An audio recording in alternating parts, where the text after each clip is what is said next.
You guys remember when Sony, as a publisher, screwed over Helldivers 2, its developers, and its community by insisting on pushing with the PSN account requirement that essentially blocked out most of the globe?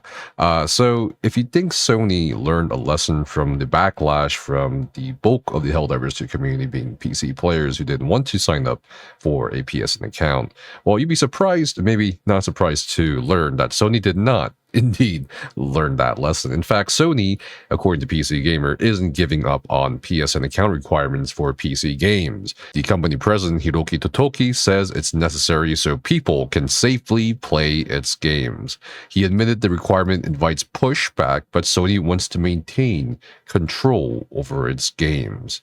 Totoki says, "We've learned a lot." No, Totoki, you clearly have not learned a lot. But you have to take note, chat, that this was spoken about during an investors call.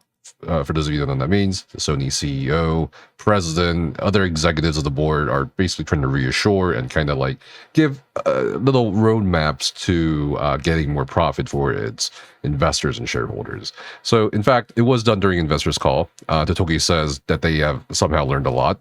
The way to face the issues regarding PC, for instance, the PlayStation accounts that we have offered by offering them, for instance, sometimes that tends to invite pushback. But for the live service games, in order to maintain order of the gaming so that anybody can enjoy the game safely, we need to create an environment conducive to that and, of course, enjoying the game freely. So that's kind of BS, because I'm pretty sure there are some single-player games that require a PSN account even on PC. Just weeks after the Helldivers 2 blow-up, Ghost of Tsushima's PC port was delisted on Steam in nearly 200 countries because of a PSN requirement.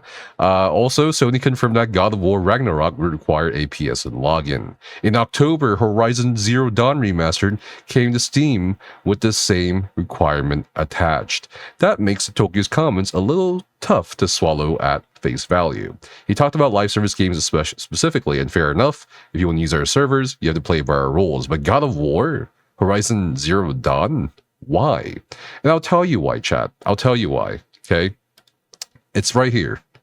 In a report by CNBC, 2.97 trillion Japanese yen, or 19.4 billion US dollars, in the September quarter versus the 3.03 trillion yen expected, up by 9%. And while it's slightly below analyst expectations, it's pretty good for the quarter.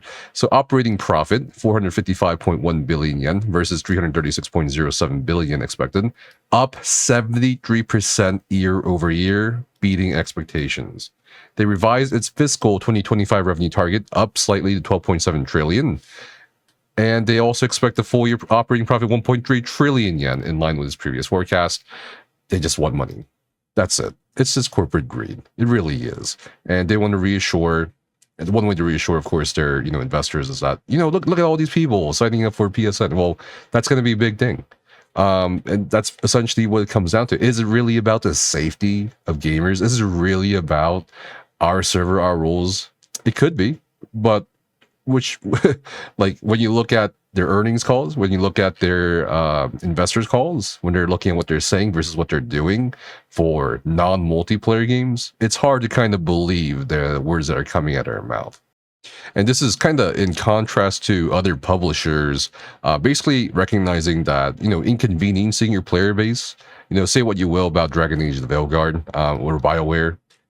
They kind of understand that perhaps gating certain stages of launching game or making it a bit inconvenient to even play a game may not be a very popular move with their, audience or with their customers. But hey, as long as Sony gets to say, look at all these people playing through us for getting more money, whatever.